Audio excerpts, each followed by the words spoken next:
Landings. Poems from Iceland. 1100 years ago, Old English and Icelandic were the same language. Old Norse.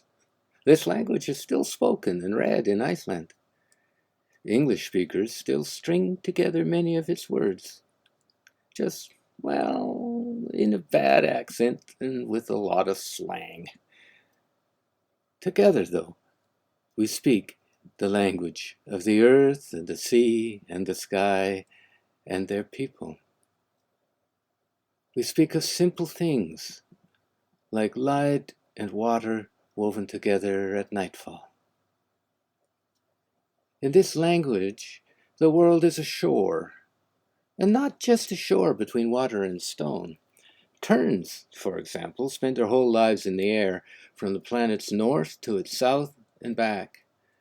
They hassle scarecrows set up to protect eider nests on the down farms of North Iceland, on the shores of the Greenland Sea. They set their eggs so lightly on the shore of the sky, making the shallowest of landings, right where the sea grinds stone down and throws it up as light as air itself. Mountains also rise out of the sea. This is the Berserker lava field. 1,000 travelers a day drive past on their way to see something they've seen before in a photograph. This photograph, this is the waterfall, Kirkjufoss, with the mountain Kirkjufell in the background. 5 hours of driving will let you replicate this photo. And you drive through town to get there. Poetry asked me to stop, so I did. 3 years before, poetry asked me to take the slow way through the forest, so I did that too. I found this green waterfall. It was pretty nice. Poetry suggested I linger in the harbor and think about things from there too. I learned that the world speaks loudly, but you do have to go slowly to listen. Slowness is key. These are the uncountable hills, one of the natural wonders of Iceland. No one tells you that the hills are there. That's because in Iceland, you are only told what you need to know. If you figure it out on your own, no one will tell you then either. You already know. And if I tell you right now,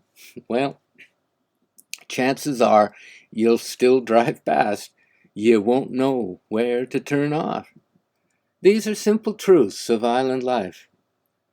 It is a form of deep interpersonal respect, of liberty, really, but it does frustrate many travelers.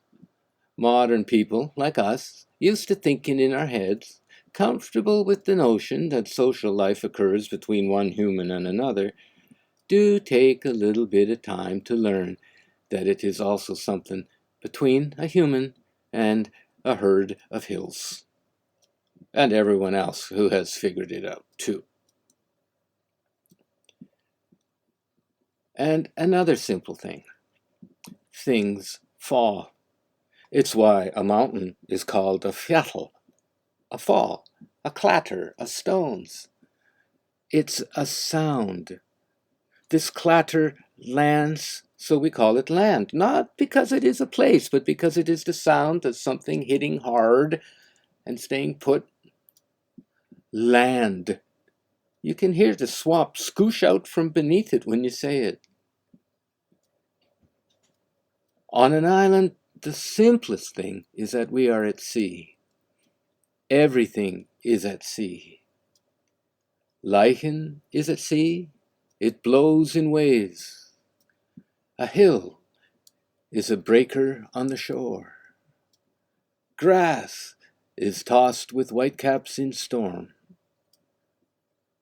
At sea, it is often very hard to tell land and sea apart. It is really hard at dawn, and just as hard 2 hours later at dusk. In between, though, we are woven together, like turns, so briefly we make a landing in a cloth woven of relationships with people, landings, skies, and water. This is Christmas morning at the height of day, just afternoon. On an island, one does not make poetry. One is found by it. The oldest literary form in Iceland is lichen poetry. It is written by the world and can be read by anyone. I've shared a bit of it here. I hope you'll come and hear stories of other landings in Iceland, from Reykjavik and beyond. See you soon.